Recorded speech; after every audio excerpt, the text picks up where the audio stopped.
about an hour south on this road and you come to the Gotthard Tunnel, a feat of engineering and the jewel in the crown when it comes to Switzerland's network of road tunnels.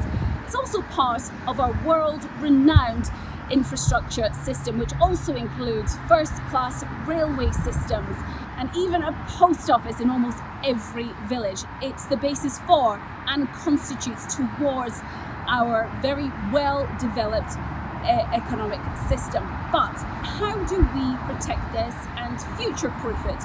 Well, Professor Matthias Finger, who is Professor of Infrastructure at EPFL in Lausanne, has one or two things to say about that in a very lively edition of the latest podcast from Avenir Swiss. He says it's all about networks, and I'm not talking about putting a bridge here, a railway system there.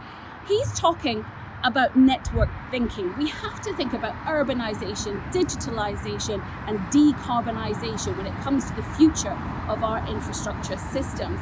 Climate change, for example, will impact the railways. The heat makes the tracks expand and it impacts our trains. They'll go much more slowly. It also affects our water temperature, and with warmer water we can't produce so much nuclear power.